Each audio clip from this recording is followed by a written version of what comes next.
ಹೇಳ್ದೆ ಕೇಳ್ದೆ ಊರು ಬಿಡಬೇಕು ಹಾಗೆ ಮಾಡಿದ್ದೀನಿ. Thank you Vaibhav. ಈಗ ಸ್ವಲ್ಪ ನಿರಾಳ ಆಯಿತು. ಇನ್ನೇನಿದ್ರು ಅನಿಕಾ ಅರೆಸ್ಟ್ ಆಗಿ ಬಂಗಾರಮ್ಮನ ಕೊಲೆ ಕೇಸ್ ಕೂಡ ಕ್ಲಿಯರ್ ಆಯಿತು. ರಾಜ ಹುಲಿ ಕೂಡ ಊರು ಬಿಟ್ಟ. ಇನ್ಮೇಲೆ ಬೇರೆ ಏನು ಬೇಕಾದರೂ ಪ್ಲ್ಯಾನ್ ಮಾಡ್ಬೋದು. ಇನ್ಮೇಲೆ ನಾನು ಏನೇ ಪ್ಲ್ಯಾನ್ ಮಾಡೋದಿದ್ರು ಅಧಿಕಾರನ ಕೈಯಲ್ಲಿ ಇಟ್ಕೊಂಡೆ ಪ್ಲ್ಯಾನ್ ಮಾಡ್ತೀನಿ. ಆ ಚಂದ್ರು ಅರೆಸ್ಟ್ ಆಗಿಲ್ಲ ಅನ್ನೋ ವಿಷಯ ಕೂಡ ಬಂತು. ನನಗದು ಮುಂಚೆನೇ ಗೊತ್ತಿತ್ತು. ಅವ್ರವ್ರ ಸಂಬಂಧನ ಅವರು ಯಾವತ್ತೂ ಬಿಟ್ಕೊಡಲ್ಲ. ಇಷ್ಟು ದಿನ ಬರೀ ರಾಧ ಆಗಿ ಅವ್ರ ಮುಂದೆ ಹೋರಾಡ್ತಿದ್ದೆ. ಇನ್ನು ಮುಂದೆ ಅಧಿಕಾರದ ಕುರ್ಚಿ ಮೇಲೆ ಕೂತ್ಕೊಂಡು ಹೋರಾಡ್ತೀನಿ. ಅಂದರೆ ಎಲೆಕ್ಷನ್ ವಿಷಯ ಹೇಳ್ತಿದ್ಯಾ ರಾಧಾ? ಎಕ್ಸಾಕ್ಟ್ಲಿ.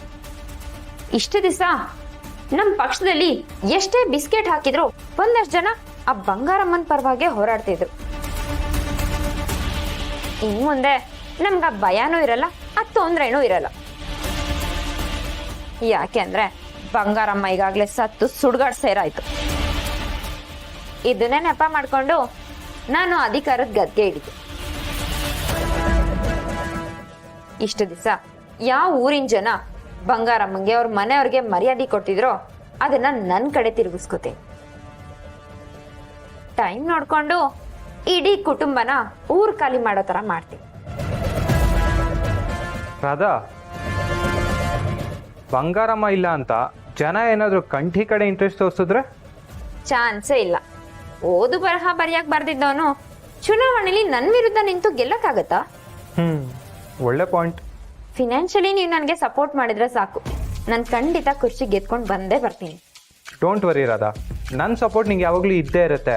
ಅದು ಅಲ್ಲದೆ ಇದರಲ್ಲಿ ಒಳ್ಳೆ ಇನ್ಕಮ್ ಬೇರೆ ಇದೆ ಅಂತ ಹೇಳಿದ್ಯಾ. ಸೊ ನಾನು ಡೆಫಿನೆಟ್ಲಿ ನಿಂಗೆ ಫಂಡಿಂಗ್ ಮಾಡೇ ಮಾಡ್ತೀನಿ. Thanks Vaibhav, thank you so much. ಇನ್ಮೇಲೆ ಈ ರಾಧಾ ಯಾರು ಅಂತ ಆ ಕಂಟಿಗೆ ಆ ಪುಟ್ಟಕ್ಕಂಗೆ ತೋರಿಸ್ತೀನಿ. ಇಷ್ಟು ದಿನ ಇಡೀ ಊರು ಅವ್ರು ಹೇಳ್ದಾಗೆ ಕೇಳ್ತಿತ್ತು ಅಂತ ಮೆರಿತಾ ಇದ್ರು. ಇನ್ನು ಮುಂದೆ ಈ ರಾಧಾ ಹೇಳಂಗೆ ಕೇಳೋ ಥರ ಮಾಡ್ಕೊಳ್ತೀನಿ.